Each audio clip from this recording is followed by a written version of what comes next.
यह सिंदूर की लाली शौर्य की कहानी है, भारत के मस्तक पर वीरता की निशानी है और हमारे किसी भी इंपॉर्टेंट एसेट को नुकसान नहीं हुआ है। यह मानना कि यह ऑपरेशन किसी दबाव में रोका गया था, यह बेबुनियाद है और सरासर गलत है। यह पेशकश इस कैबिनेट के साथ स्वीकार की गई थी। सुने, रुकिए तो रुकिए, बता दूंगा।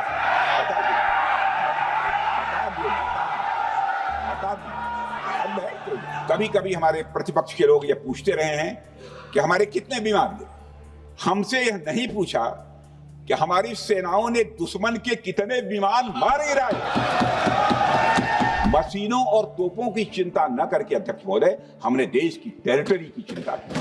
हमने देश के सैनिकों को, शेर यदि मेढकों को मारे तो उसका बहुत अच्छा संदेश नहीं आता है अध्यक्ष महोदय। हमने भगवान कृष्ण से सीखा है कि शिशुपाल की 100 गलतियां माफ की जा सकती है, पर अंत में धर्म की रक्षा के लिए सुदर्शन चक्र उठाना ही पड़ता। क्षमाशील हो रिपु समक्ष तुम हुए विनत जितना ही, दुष्ट कौरवों ने तुमको कायर समझा उतना ही। माननीय रक्षा मंत्री राजनाथ सिंह जी,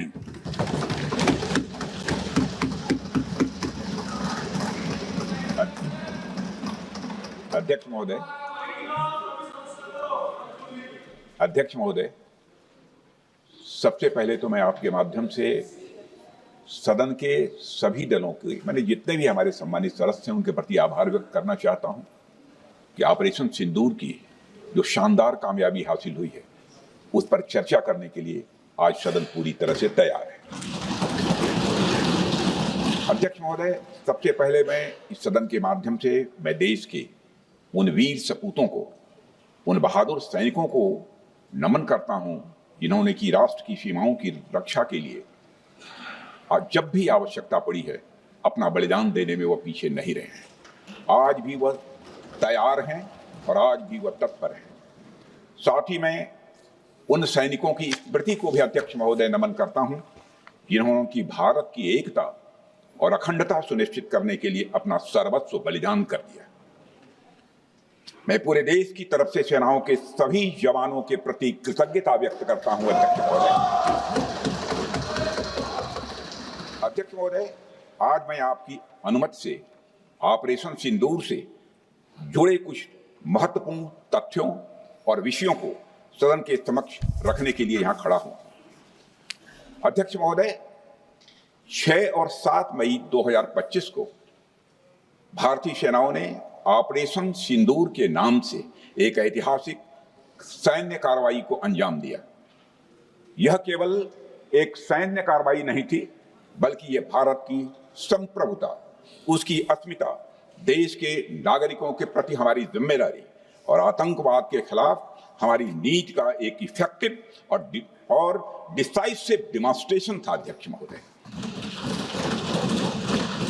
महोदय, जैसा इस सदन को जानकारी है, 22 अप्रैल 2025 को जम्मू कश्मीर के पहलगाम क्षेत्र में एक अमानवीय और कायराना आतंकी हमला हुआ। इस हमले में हमारे 25 निर्दोष नागरिकों सहित एक नेपाली नागरिक की भी जान गई थी। उन निर्दोष लोगों की जान उनका धर्म पूछ कर लिया गया।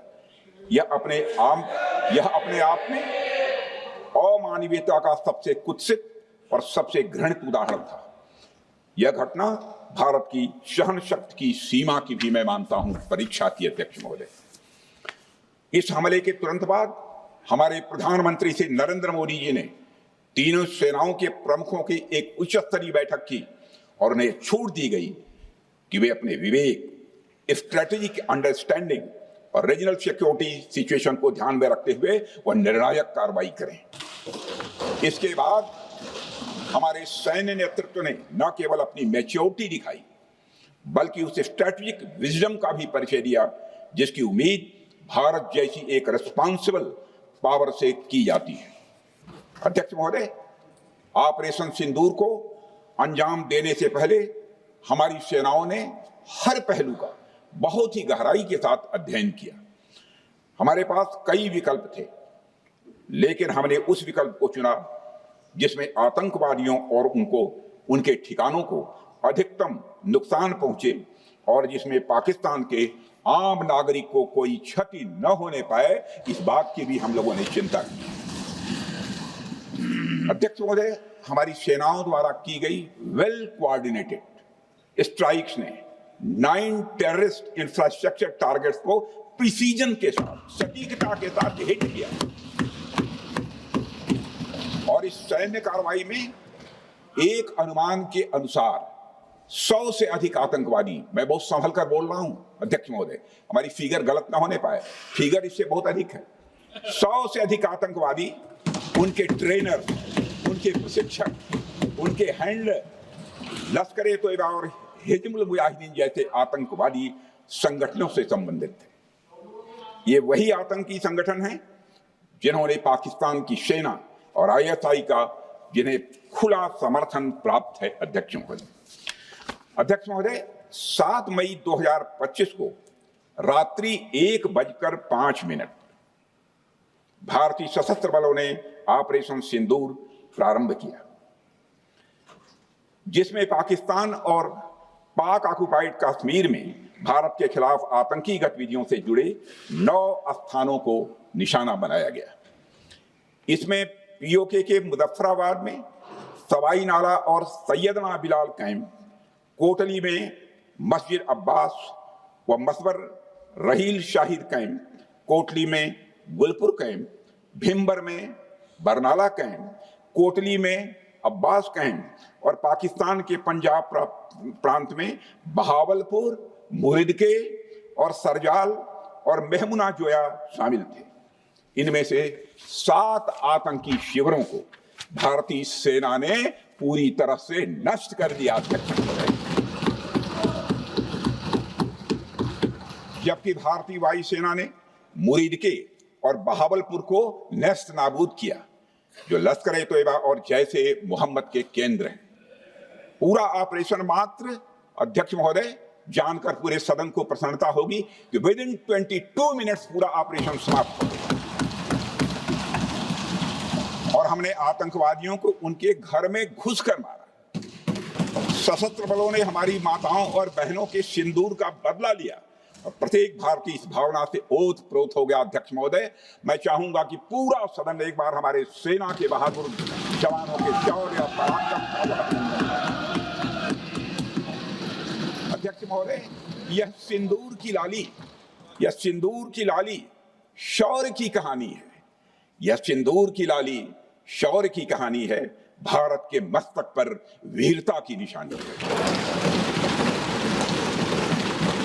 अध्यक्ष महोदय, सेनाओं ने अंधेरी रात होने के बावजूद हमले की सफलता के स्पष्ट एविडेंस भी जुटाए हैं, साक्ष्य है हमारे पास। अध्यक्ष महोदय, हमले के कुछ ही घंटों के भीतर एक प्रेस रिलीज और मीडिया ब्रीफिंग के माध्यम से इन्हें जनता की जानकारी के लिए जारी कर दिया गया था। मुझे यह पुष्टि करते हुए गौरव की अनुभूति हो रही है कि सशस्त्र बल अपने सभी मिशन ऑब्जेक्टिव्स को पूरा करने में पूरी तरह से सक्षम रहे और साथ ही कामयाब रहे। अध्यक्ष महोदय, 7 मई 2025 को हमले माने 1:35 के तुरंत बाद भारतीय DGMO ने हॉटलाइन संदेश के माध्यम से पाकिस्तान के DGMO यानी डायरेक्टर जनरल मिलिट्री ऑपरेशन से संपर्क किया और टेरर इंफ्रास्ट्रक्चर के खिलाफ हमारे हमले के रेशनल और मेथोडोलॉजी के बारे में पूरी जानकारी दी और यह तथ्य भी बताया ये हमले एस्केलेटरी नेचर वाले नहीं थे, माने इसको हम आगे नहीं बढ़ाना चाहते। जिन मोहि मारा तीन मोहि मारे। अध्यक्ष महोदय, जिस प्रकार प्रभु हनुमान ने लंका में अपनी रणनीति बनाई थी, उसी प्रकार हमने भी उन्हीं को निशाना बनाया जिन्होंने हमें नुकसान पहुंचाया था। हालांकि पाकिस्तान ने इस रेशनल को समझने से इनकार कर दिया और अगले कुछ दिनों तक सिविलियन और सैन्य ठिकानों पर गोलीबारी करके बड़े पैमाने पर सीज फायर वायलेशन करके स्थिति को एस्केलेट करने की उसने कोशिश की। अध्यक्ष महोदय, 7-8 मई 2025 की रात को क्लियरली आइडेंटिफाइड आतंकवाद संबंधी ठिकानों पर हमारे सफल ऑपरेशन के बाद सफल हमले के बाद पाकिस्तान ने स्थिति को एस्केलेट कर दिया और अनमैन्ड एरियल सिस्टम और अन्य साधनों का उपयोग करके भारतीय वायुसेना के बेसेस, भारतीय वायुसेना के सेंसर और सेना के फॉर्मेशन हेडक्वार्टर से लेकर ब्रिगेडों तक पर भी उसने हमला कर दिया। हालांकि हमारी इंटीग्रेटेड एयर डिफेंस ग्रिड और काउंटर यूएस ग्रिड ने इन हमलों को सफलतापूर्वक विफल कर दिया। अध्यक्ष महोदय, यस 400 यमारसैन आकाश मिसाइल सिस्टम और एयर डिफेंस गन्स बहुत प्रभावी साबित हुई हैं। अध्यक्ष महोदय, इस एस्केलेशन पर हमारा जवाबी हमला स्विफ्ट, प्रोपोर्शनेट और नबातुला था। अध्यक्ष महोदय, जिसमें 8 मई 2025 को केवल चुनिंदा पाकिस्तानी एयर डिफेंस सिस्टम और सेंसर नेटवर्क को प्रिसीजन गाइडेड मिशन द्वारा म्यूनिशंस द्वारा जो है टारगेट किया गया। अध्यक्ष महोदय, हमारी कार्रवाई पूरी तरह से सेल्फ डिफेंस में थी, न तो वह प्रोवोकेटिव थी और न तो एक्सपेंशनिस्ट थी। पाक द्वारा ये हमले 7 मई 25 से लगातार चले और 10 मई 2025 को रात लगभग 1:30 पर पाकिस्तान ने बड़े पैमाने पर भारत के ऊपर मिसाइल, ड्रोन, रॉकेट और अन्य लॉन्ग रेंज वेपन्स का इस्तेमाल किया। इसके साथ साथ उन्होंने इलेक्ट्रॉनिक वॉरफेयर से जुड़ी टेक्नोलॉजीज का भी सहारा लिया। अध्यक्ष महोदय, उनके निशाने पर हमारे भारतीय वायुसेना के अड्डे, थल सेना के एमिनिशन डिपोज, हवाई अड्डे और मिलिट्री कैंट थे। अध्यक्ष महोदय, यह कहते हुए मुझे गौरव की अनुभूति हो रही है कि हमारे air defence system, counter drone system और इलेक्ट्रॉनिक इक्विपमेंट्स ने पाकिस्तान के इस हमले को पूरी तरह से नाकाम कर दिया। पाकिस्तान हमारे किसी भी टारगेट को हिट नहीं कर पाया। अध्यक्ष महोदय, और हमारे किसी भी इंपॉर्टेंट एसेट को नुकसान नहीं हुआ है। हमारी सुरक्षा व्यवस्था अध्यक्ष महोदय चाक चौबंद थी और हर हमले को हम लोग रोका गया। मैं इसके लिए भारतीय सेना के बहादुर सैनिकों की जमकर सराहना करता हूं, जिन्होंने दुश्मन के हर मंसूबे पर पानी फेर दिया। और अपने प्रतिपक्ष के मित्रों से भी कहना चाहता हूं, एक बार फिर से भारत के सेना के जवानों का कम से कम मेज थपथपाकर उनका अभिनंदन करते। बहुत बहुत धन्यवाद। बहुत बहुत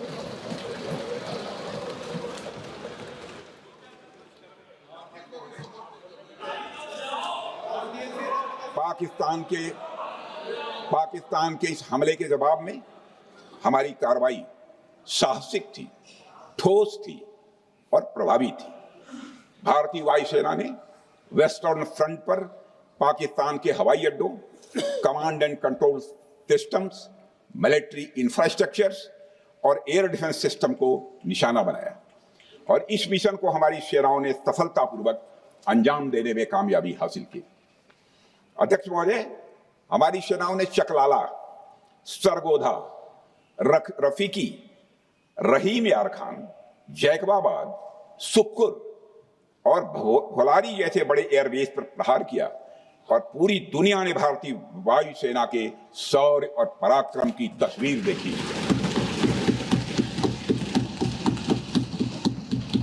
अध्यक्ष महोदय, ऑपरेशन सिंदूर ट्राई सर्विसेज कोऑर्डिनेशन का एक बेमिसाल उदाहरण था। जब भारतीय वायुसेना ने आसमान से हमले किए, हमारी थल सेना ने जमीन पर मोर्चा संभाल लिया। हमारे जवान नियंत्रण रेखा पर पूरी ताकत से डटे रहे और पाकिस्तान की हर हरकत का करारा जवाब दिया। अध्यक्ष महोदय, भारतीय नौसेना ने भी, लोग पूछते हैं भारतीय नौसेना का क्या रोल था, भारतीय नौसेना ने भी उत्तरी अरब सागर में अपनी तैनाती मजबूत कर दी। भारतीय नौसैनिकों ने पाकिस्तान को यह साफ संदेश दिया कि हम समुद्र से लेकर जमीन तक पाकिस्तान के हर महत्वपूर्ण ठिकानों पर प्रहार करने में न केवल सक्षम हैं बल्कि हम तैयार हैं। अध्यक्ष महोदय, इस ऑपरेशन का मकसद टेररिस्ट कैंप्स और उनके सपोर्टर्स को टारगेट करना उन्हें नेस्त नाबूद करना था और ये साफ संदेश देना था कि भारत आतंकवाद के विरुद्ध जीरो टॉलरेंस रखता है। भारत ने कार्रवाई इसलिए रोकी क्योंकि कॉन्फ्लिक्ट के पहले और उसके दौरान जो भी पॉलिटिकल और मिलिट्री ऑब्जेक्टिव्स तय किए गए थे उसे हम पूरी तरह से हासिल कर चुके थे। इसलिए यह कहना, यह मानना कि यह ऑपरेशन किसी दबाव में रोका गया था, यह बेबुनियाद है और सरासर गलत है। अध्यक्ष,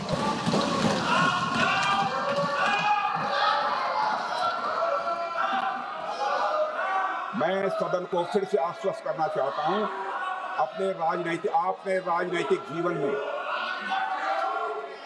अध्यक्ष महोदय, मैं आपके माध्यम से सदन को आश्वस्त करना चाहता हूं, अपने राजनीतिक जीवन में जानबूझकर कभी भी असत्य न बोलूं, इसकी भरपूर कोशिश की है मैंने, चाहे सदन हो अथवा सदन के बाहर। अध्यक्ष महोदय, मैं आपके माध्यम से सदन को यह भी अवगत कराना चाहता हूं,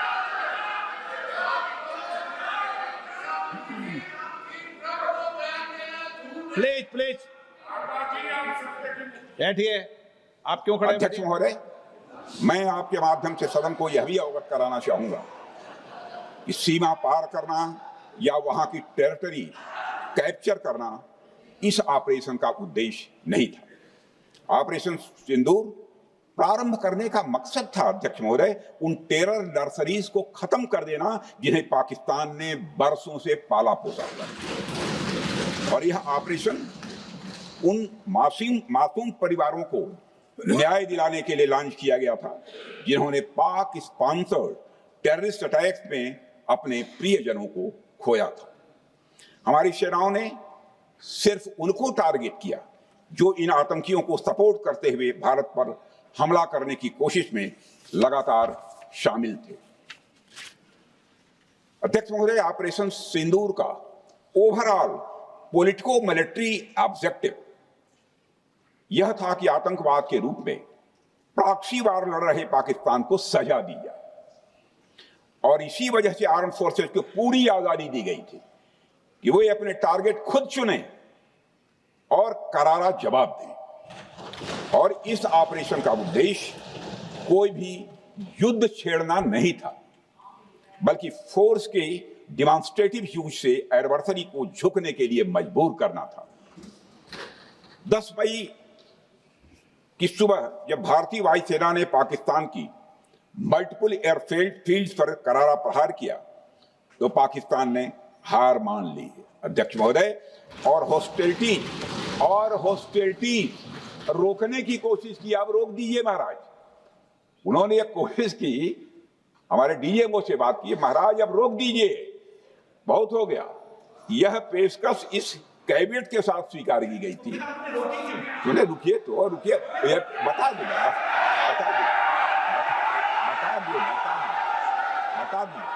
अब बैठ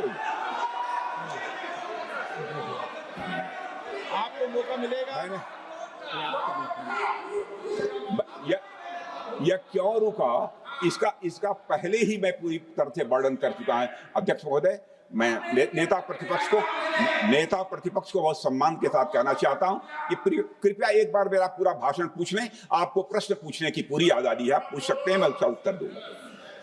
अध्यक्ष महोदय, 10 मई की सुबह जब भारतीय वायुसेना ने पाकिस्तान की मल्टीपल एयरफील्ड्स पर करारा प्रहार किया तो पाकिस्तान ने हार मान ली और हॉस्टिलिटी रोकने की उन्होंने पेशकश की। यह पेशकश इस कैबिनेट के साथ स्वीकार की गई हम लोगों के द्वारा कि यह ऑपरेशन केवल पाज किया गया है, स्थगित किया गया है। यह ऑपरेशन समाप्त नहीं हुआ है। अध्यक्ष महोदय, अगर पाकिस्तान की ओर से भविष्य में कोई भी मिस एडवेंचर हुआ तो यह ऑपरेशन, अध्यक्ष महोदय, मैं सदन को आश्वस्त करना चाहता हूं, दोबारा प्रारंभ हो।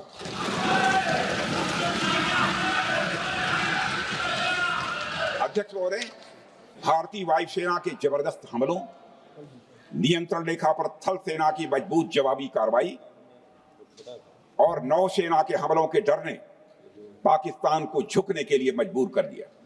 अध्यक्ष महोदय, और पाकिस्तान की हार उनकी एक सामान्य विफलता नहीं थी, बल्कि यह उसके सैन्य बल और मनोबल या दोनों की एक हार थी। 10 मई को पाकिस्तान के डीजीएमओ ने भारत के डीजीएमओ से संपर्क किया और सैन्य कार्रवाइयों को रोकने की अपील की। मैं सदन में यह बात फिर से दोहराना चाहूंगा कि पाकिस्तान के डीजीएमओ ने भारत के डीजीएमओ से संपर्क किया और सैन्य कार्रवाइयों को रोकने की अपील की।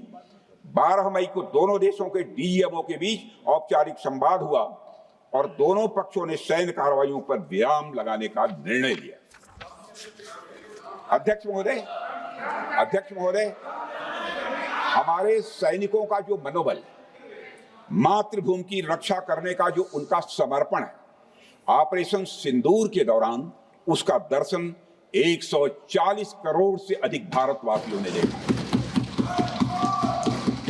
मुझे खुद भी और प्रधानमंत्री जी को सीमावर्ती क्षेत्रों में जाकर हमारे जवानों से मुलाकात का अवसर मिला है। अध्यक्ष महोदय, श्रीनगर के मिलिट्री बेस पर, भुज के एयरबेस पर, उधमपुर के कमांड सेंटर पर, हर जगह प्रत्यक्ष मैंने अपनी आंखों से देखा कि हमारे सैनिकों का मनोबल अपनी पूरी बुलंदी पर था। उनकी आंखों में विश्वास है और उनका संकल्प अडिग है। वे न केवल भारत की सीमाओं की रक्षा कर रहे हैं, बल्कि हमारे राष्ट्रीय स्वाभिमान की भी अध्यक्ष महोदय रक्षा कर रहे हैं। अध्यक्ष महोदय, किसी भी देश में जनता सत्ता पक्ष को और विपक्ष को अलग अलग दायित्व सौंपती है, दोनों को अलग अलग दायित्व, और हेल्दी डेमोक्रेसी में तो स्वाभाविक है। सत्ता पक्ष का काम होता है जनता के हितों को ध्यान में रखते हुए कार्य करना, और विपक्ष का काम होता है सरकार से जनता के मुद्दों से संबंधित जरूरी प्रश्न पूछना। ऑपरेशन सिंदूर क्यों शुरू किया गया, इसकी जानकारी पहले भी दी गई है और आज भी मैंने सदन को दी है। अध्यक्ष महोदय, कभी कभी हमारे प्रतिपक्ष के लोग ये पूछते रहे हैं कि हमारे कितने विमान गिरे। मुझे लगता है उनका यह प्रश्न हमारी राष्ट्रीय जनभावनाओं का सही से प्रतिनिधित्व नहीं कर रहा है। मुझे लगता है उन्होंने एक बार भी हमसे यह नहीं पूछा कि हमारी सेनाओं ने दुश्मन के कितने विमान मार गिराए।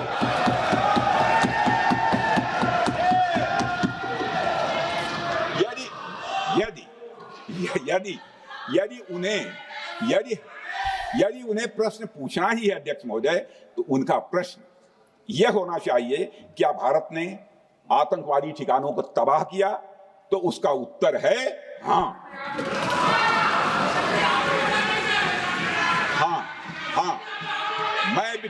मैं विपक्ष के सम्मानित साथियों से कहना चाहता हूं कि आपको प्रश्न पूछना है तो यह प्रश्न पूछिए, क्या ऑपरेशन सिंदूर सफल रहा? तो उसका उत्तर है हाँ।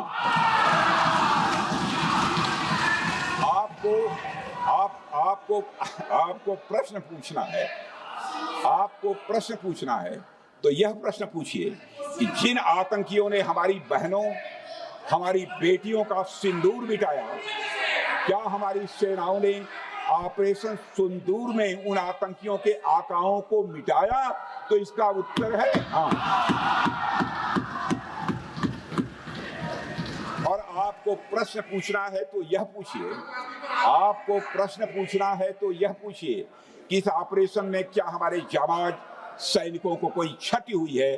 तो उसका उत्तर है नहीं। अध्यक्ष महोदय, लक्ष्य जब बड़े हो तो अपेक्षाकृत छोटे मुद्दों पर हमारा ध्यान नहीं जाना चाहिए। लक्ष्य बड़े हो तो छोटे मुद्दों पर, अपेक्षाकृत जो छोटे मुद्दे होते हैं कंपैरेटिवली, उन पर ध्यान नहीं जाना चाहिए, क्योंकि छोटे मुद्दों पर ही ध्यान देते रहने से देश की सुरक्षा और सैनिकों के सम्मान और उत्साह जैसे बड़े मुद्दों से ध्यान हट सकता है, जैसा कि विपक्ष के हमारे कुछ साथियों के साथ हो रहा है। अब चूंकि विपक्ष के मित्र ऑपरेशन सिंदूर को लेकर उचित प्रश्न नहीं पूछ पा रहे हैं, तो उन्हें मैं क्या बताऊं अध्यक्ष महोदय।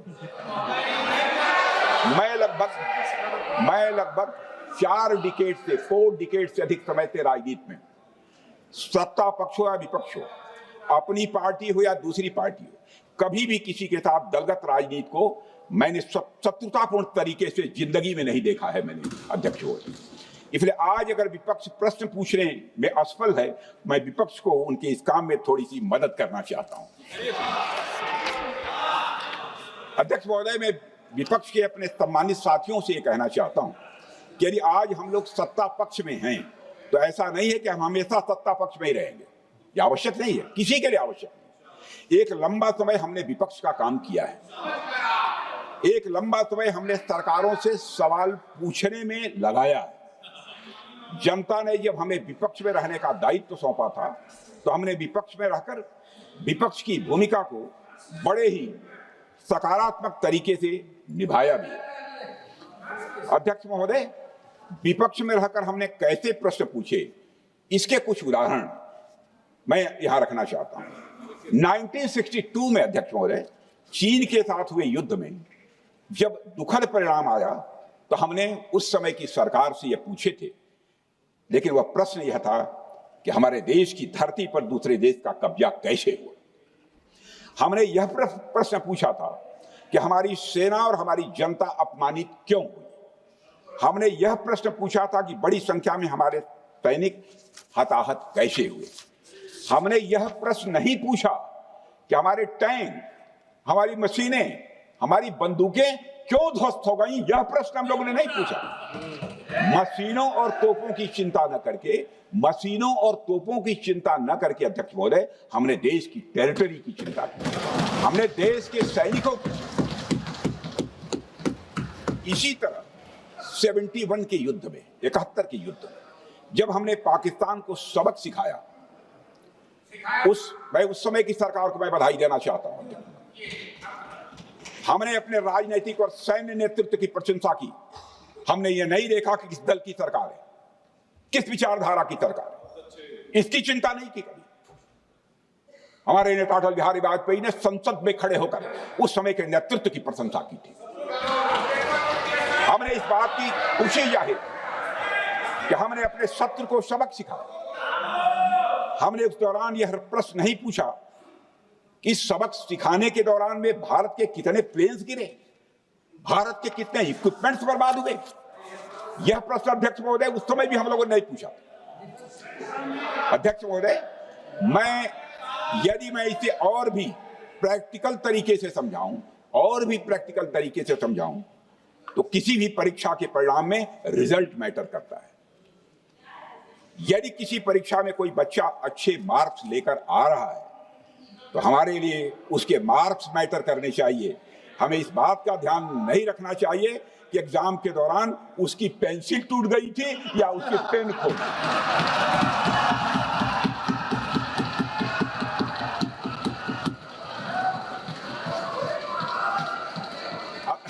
अध्यक्ष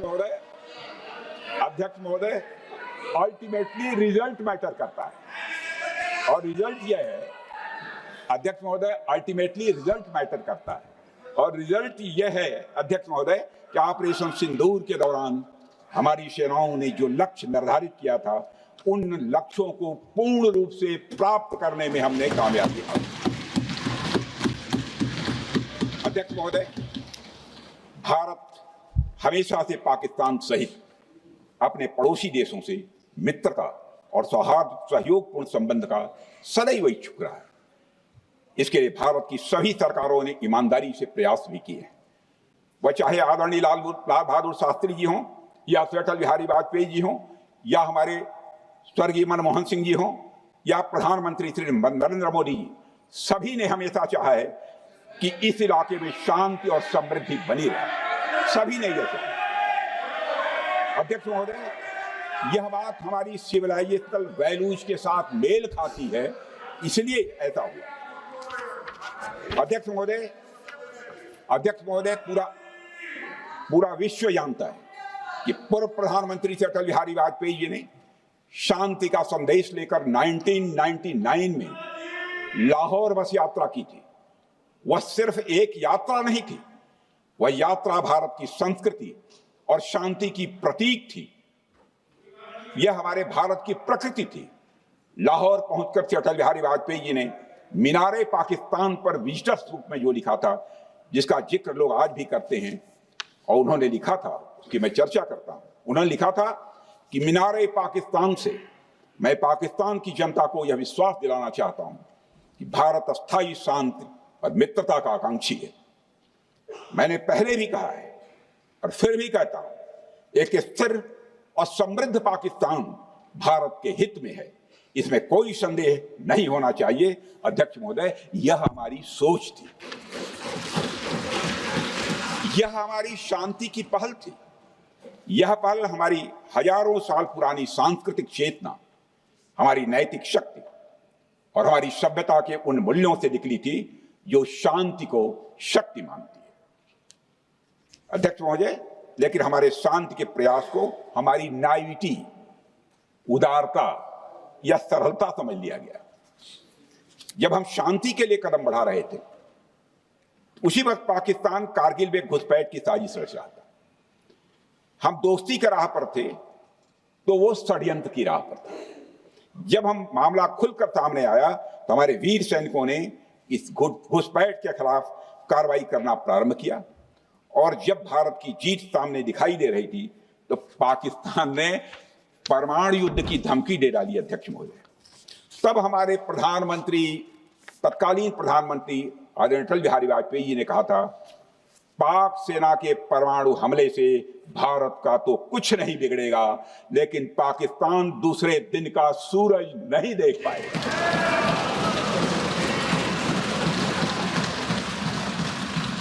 यानी अटल जी जो शांति का पैगाम लेकर गए, वही अटल जी शक्ति का भी परिचय देने में तनिक भी नहीं हिचके। यही है भारत। अध्यक्ष महोदय, यह सामर्थ्य का उद्घोष था। यह एक स्पष्ट संदेश था कि भारत शांति चाहता है, लेकिन अगर कोई हमारी संप्रभुता को चुनौती देगा तो उसका जवाब भी उतनी ही दृढ़ता से दिया जाएगा। अध्यक्ष महोदय, 2015 में जब हमारे प्रधानमंत्री मोदी जी ने लाहौर जाकर नवाज शरीफ से मुलाकात की तो भारत ने फिर से दोस्ती का हाथ बढ़ाया। भारत ने फिर से दोस्ती का हाथ बढ़ाया। अध्यक्ष महोदय, हम वाकई में शांति की राह पर चलना चाहते थे, क्योंकि हमारी मूल प्रकृति बुद्ध की है, युद्ध की नहीं है। हमारी सरकार ने भी पाकिस्तान के साथ शांति स्थापित करने के अनेक प्रयत्न किए, लेकिन बाद में हमने 2016 में सर्जिकल स्ट्राइक से, 2019 में बालाकोट में एयर स्ट्राइक से और 2025 के ऑपरेशन सिंदूर से हमने शांति स्थापित करने का दूसरा रास्ता अपनाया है। अध्यक्ष महोदय, अब हमारे प्रधानमंत्री श्री नरेंद्र मोदी जी और हमारी सरकार का स्टैंड बिल्कुल क्लियर है कि टेररिज्म और टॉक्स ये दोनों साथ नहीं चल सकते, क्योंकि सभ्य मुल्कों के बीच बातचीत होती है। अध्यक्ष महोदय, लोकतांत्रिक देशों में बातचीत होती है, पर एक ऐसा देश जिसके वजूद में लोकतंत्र का एक कतरा भी न हो और सिर्फ रिलीजियस फैनेटिसिज्म, टेररिज्म और हेट्रेड अगेंस्ट इंडिया हो, उसके साथ संवाद किसी भी सूरत में नहीं किया जा सकता। क्योंकि टेररिज्म की भाषा जो अध्यक्ष महोदय होती है, वह खून, डर और नफरत है, संवाद नहीं। गोलियों की आवाज में संवाद की आवाज दब जाती है।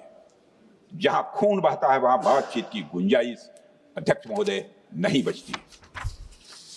अध्यक्ष महोदय, पाकिस्तान की वर्तमान स्थिति अब जग जाहिर है। जिस देश ने आतंक को अपनी विदेश नीति का औजार बना लिया, वह अंततः अपने ही जाल में फंस जाता है। पाकिस्तान की नीति और चरित्र को लेकर कोई भ्रम नहीं रहना चाहिए। यह एक ऐसा देश है जो वैश्विक आतंकवाद की नर्सरी है, और उन्होंने इसको अपनी स्टेट पॉलिसी का भी एक आधार बनाया हुआ है। अध्यक्ष महोदय, ऑपरेशन सिंदूर के दौरान पूरी दुनिया ने देखा है कि पाकिस्तान में सरकार आतंकवादियों के लिए स्टेट फ्यूनरल का इंतजाम कर रही है, और सैन्य अधिकारी भी आतंकवादियों के जनाजे में भाग लेते हैं। यह वही देश है जो सीमा पर सैनिकों से लड़ने का साहस नहीं जुटा पाता, इसलिए निर्दोष नागरिकों, बच्चों और तीर्थ यात्रियों को आतंकवाद का निशाना बनाता है। पाकिस्तान की सेना और आईएसआई आतंकवाद को एक प्रॉक्सी वार के रूप में अध्यक्ष महोदय इस्तेमाल करती हैं और उसके सहारे वे भारत को डिस्टेबलाइज करने का सपना देखती है।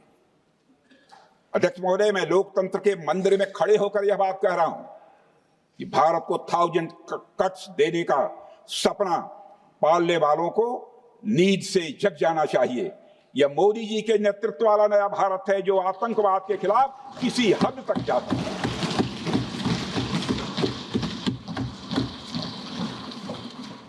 अध्यक्ष महोदय, आप भारत का इतिहास जानते हैं।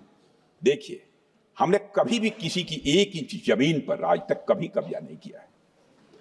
हम यह भी जानते हैं कि युद्ध अपनी बराबरी वालों से करना चाहिए। ऐसा गोस्वामी तुलसीदास जी ने लिखा है और गोस्वामी तुलसीदास जी कहते हैं कि नीति ऐसी ही होनी चाहिए, प्रीति और बैर बराबरी वाले से ही करनी चाहिए। शेर यदि मेढकों को मारे तो उसका बहुत अच्छा संदेश नहीं आता है अध्यक्ष महोदय। और अध्यक्ष महोदय, हमारे देश की सेना शेर है।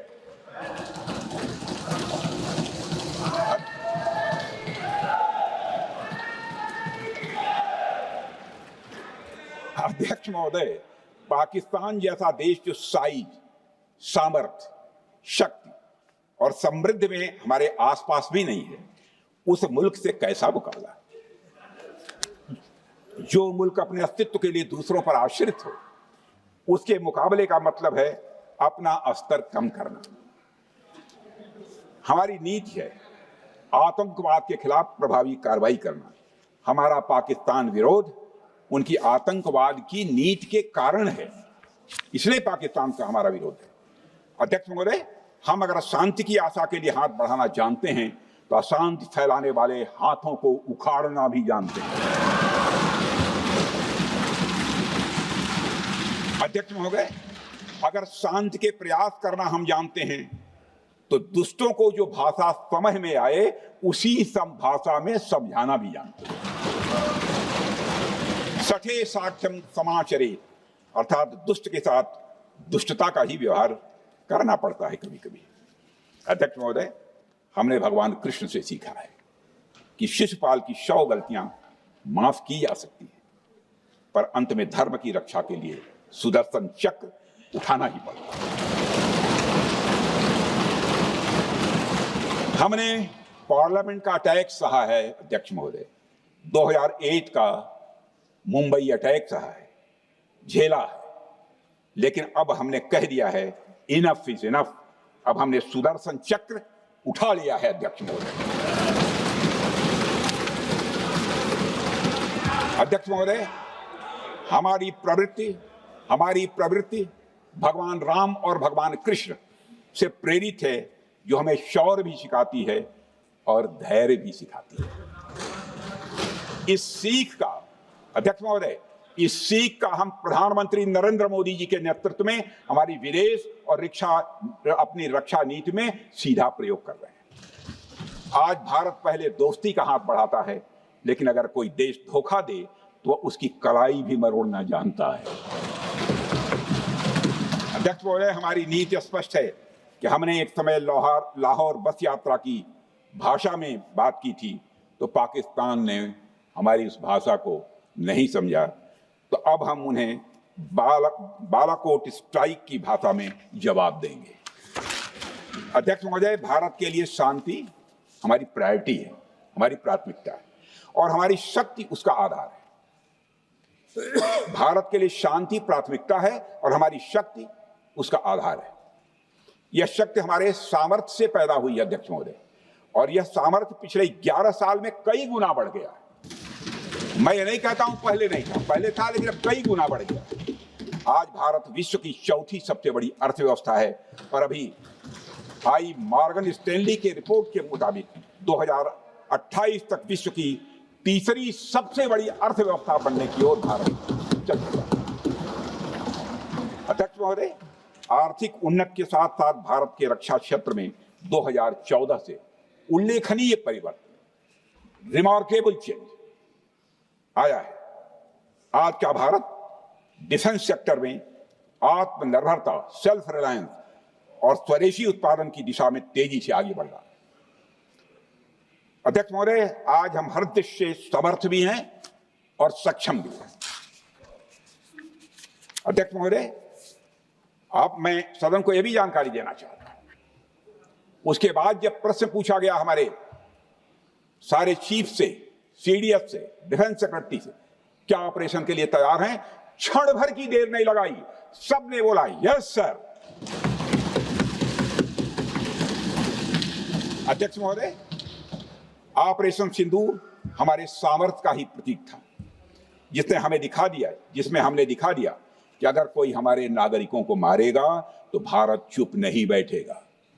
भारत की आत्मरक्षा के लिए हमारा राजनीतिक तंत्र और नेतृत्व बिना किसी दबाव के काम करेगा। हमारी मिसाइल फिजिकल सीमाएं लांघेंगी अध्यक्ष महोदय, और हमारे वीर सैनिक दुश्मन की कमर तोड़ेंगे। अध्यक्ष महोदय, हम आतंकवाद को उसके हर रूप और स्वरूप में पूरी तरह समाप्त करने के लिए पूरी तरह से प्रतिबद्ध हैं। और इस संदर्भ में हमें एक महत्वपूर्ण बात समझनी होगी, Pakistan sponsored terrorism is not random madness, there is a method in this madness. यह एक सुनियोजित रणनीति है, यह एक फंडामेंटल रेज है। अध्यक्ष महोदय, प्रसिद्ध लेखक वीएस नायपाल ने सही कहा था, पाकिस्तान में होना एक ऐसी अल्टरनेट और कंट्रास्टिंग रियलिटी है, where war is peace, freedom is slavery, ignorance is strength. यानी यहां युद्ध ही शांति है, गुलामी ही स्वतंत्रता है, और जिहालत यानी अज्ञानता ही ताकत है। अध्यक्ष महोदय, इसलिए पाकिस्तान द्वारा प्रायोजित आतंकवाद कोई पागलपन नहीं है। यह एक सोची समझी साजिश का हिस्सा है। यह एक ऐसी प्रक्रिया है जो आतंक को एक पॉलिटिकल टूल की तरह इस्तेमाल करती है। यह सिर्फ आतंकवाद नहीं, यह एक टूल किट है, एक ऐसा टूल किट जिसे पाकिस्तान की सेना और उसकी एजेंसियां एक नीति के तहत अपनाए हुए हैं। This tool kit is in opposition to civilized code of conduct that the rest of the world prefers to abide by. यानी यह टूल किट उस सिविलाइज्ड कोड ऑफ कंडक्ट के खिलाफ है जिसे दुनिया का हर जिम्मेदार देश मानता है। अध्यक्ष महोदय, यह एक कट्टरपंथी सोच की उपज है जिसमें सहिष्णुता के लिए कोई जगह नहीं। हमारा पाकिस्तान के साथ कोई सीमा का संघर्ष नहीं है अध्यक्ष महोदय, बल्कि यह सभ्यता बनाम बर्बरता का संघर्ष है। पाकिस्तान के हुक्मरान जानते हैं कि उनके सैनिक युद्ध के मैदान में भारत से नहीं जीत सकते, इसलिए वे आतंक को पालते ही नहीं, उन्हें प्रशिक्षण देते हैं और फिर दुनिया के सामने खड़े होकर निर्दोष बनने की कोशिश करते हैं। अध्यक्ष महोदय, पाकिस्तान दोहरे मापदंड और झूठ की बुनियाद पर खड़ा हुआ एक ऐसा देश है जो अब फेल्ड स्टेट के तौर पर देखा जा रहा है। भारत ने ऑपरेशन सिंदूर के जरिए पूरी दुनिया को दिखा दिया है कि हम इस आतंकवाद के गंदे खेल को जड़ से समाप्त करने का संकल्प ले चुके हैं। अध्यक्ष महोदय, जब अटल जी प्रधानमंत्री थे तब पाकिस्तान के साथ कंबोजिट डायलॉग के लिए भारत की शर्त थी कि पाकिस्तान अपनी जमीन का प्रयोग भारत के खिलाफ टेररिज्म फैलाने के लिए नहीं करेगा। एक कंपोजिट डायलॉग के लिए भारत की शर्त थी, जिसे पाकिस्तान ने भी मान लिया था उसमें। लेकिन दुर्भाग्य से 2009 में शर्म शेख में तत्कालीन सरकार ने एक बड़ी भूल की, जब कंपोजिट डायलॉग प्रोसेस से पाकिस्तान प्रायोजित आतंकवाद को डीलिंक कर दिया गया। यानी बातचीत जारी रखने के लिए पाकिस्तान द्वारा अपनी जमीन को आतंकवाद के लिए प्रयोग न करने की शर्त को ही डाइल्यूट कर दिया गया। मैं मानता हूं यह भारत की स्ट्रेटेजिक पोजीशनिंग को कमजोर करने वाला एक कदम था। अध्यक्ष महोदय, ऐसी ही एक और गंभीर चूक तत्कालीन सरकार ने 2006 में हवाना में भी हुई थी, जब पाकिस्तान को आतंकवाद का विक्टिम माना गया और एक ज्वाइंट एंटी टेरर मैकेनिज्म बनाने पर सहमति भी हुई थी। 2006 की बात कर रहा हूं। अध्यक्ष महोदय, यह सोचने वाली बात है कि जो देश आतंक को पैदा करता है, उसे पालता है, उस देश को ही आतंक से पीड़ित मान लेना कितना बड़ा स्ट्रेटेजिक ब्लंडर है। अध्यक्ष महोदय, आतंकवाद के खिलाफ हमारी लड़ाई अब केवल सीमा पर नहीं है, बल्कि वैचारिक मोर्चों पर भी लड़ी जा रही है। इसी उद्देश्य से प्रधानमंत्री जी कई हाई लेवल डेलीगेशंस का गठन भी उन्होंने किया था, जिसमें हमारे लगभग अधिकांश दलों के सम्मानित सदस्य उसमें शामिल थे। उसमें विभिन्न राजनीतिक दलों के रिप्रेजेंटेटिव शामिल थे और सचमुच इस समिति ने वैश्विक मंचों पर जाकर भारत की बात बहुत ही प्रभावी तरीके से रखी और आतंकवाद के विरुद्ध वैश्विक समर्थन को उन्होंने मजबूत किया। अध्यक्ष महोदय, मैं उन सभी डेलीगेशन के सम्मानित सदस्यों के प्रति शीश झुकाकर आभार व्यक्त करना चाहता हूं, जिन्होंने भारत का आतंकवाद के खिलाफ स्टैंड तथा जीरो टॉलरेंस की पॉलिसी और ऑपरेशन सिंदूर के बारे में दुनिया के देशों को सही तरीके से अवगत कराया, प्रभावी तरीके से अवगत कराया। अध्यक्ष महोदय, ऑपरेशन सिंदूर को लेकर सर्वदलीय बैठक भी हुई। I am very happy to tell the house that during Operation Sindoor, all the political parties of the country kept aside all ideologies and differences and showed solidarity with the nation, with the soldiers and with the government.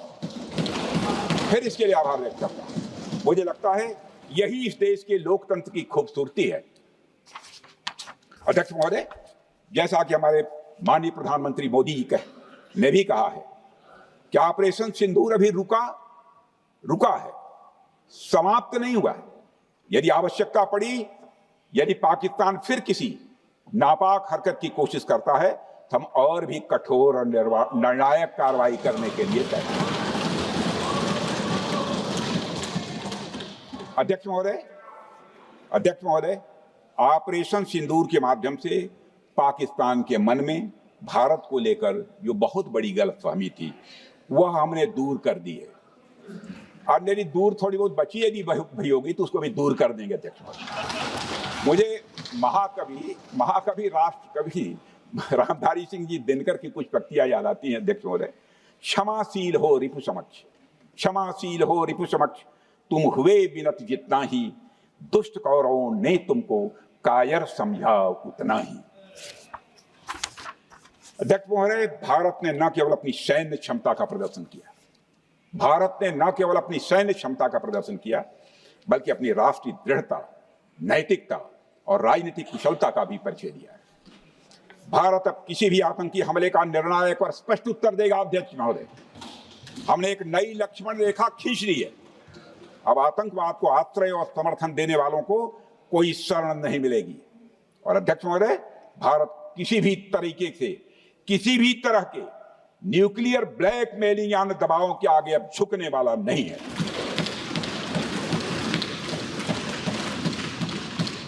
अध्यक्ष महोदय, operation सिंदूर के माध्यम से जो हमने किया और उससे पहले सर्जिकल स्ट्राइक और एयर स्ट्राइक के जरिए जो संदेश दिया गया, वह बहुत पहले ही हो जाना चाहिए, लेकिन जो होता है समय पर ही होता है।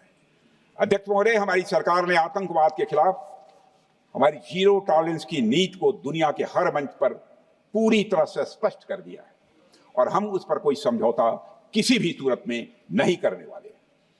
अभी कुछ सप्ताह पहले मुझे शंघाई कोऑपरेशन ऑर्गेनाइजेशन की डिफेंस मिनिस्टर्स मीटिंग में जाने का अवसर मिला था।